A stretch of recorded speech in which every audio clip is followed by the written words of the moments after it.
Shalom à tous les frères et sœurs en Yehoshua Mashiach, notre Seigneur Jésus-Christ. Je suis le frère Serge de l'île de la Réunion, je suis docteur enseignant de la parole de Dieu en Yehoshua Mashiach. Nous sommes le jeudi 25 décembre 2025.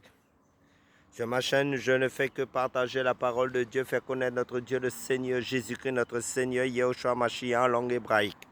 Donc, je prends le passage de 2 Timothée chapitre 4, versets 7 à 8 qui nous dit « J'ai combattu le bon combat, j'ai achevé la course, j'ai gardé la foi, désormais m'est réservé la couronne de justice. » Et je prends aussi le livre de Philippiens chapitre 3, versets 13 à 14 qui nous dit « Oublions ce qui est derrière et tendant avec effort vers ce qui est devant.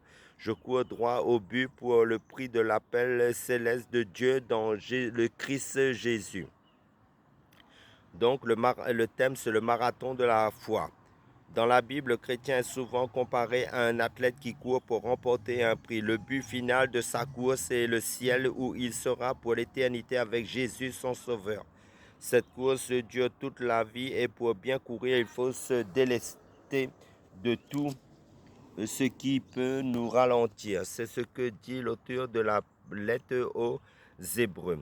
Rejetant tout fardeau et le péché qui nous enveloppe si facilement, courons avec patience la course qui est devant nous, fixant les yeux sur Jésus, le chef de la foi, selon Hébreux chapitre 12, versets 1 à 2.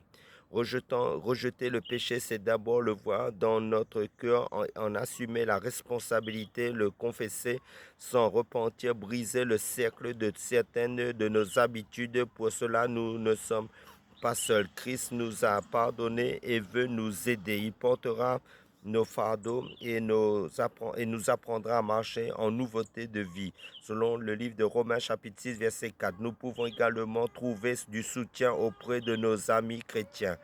Mais le chrétien peut aller encore plus loin en adoptant l'hygiène de vie du sportif pour être vainqueur. Le croyant a besoin de l'énergie de la foi en Dieu. Il cherchera donc à cultiver ses qualités spirituelles par une relation étroite et constante avec Dieu. À chaque obstacle sur sa route, il se demandera si la décision qu'il prend l'aidera à mieux courir ou le ralentira.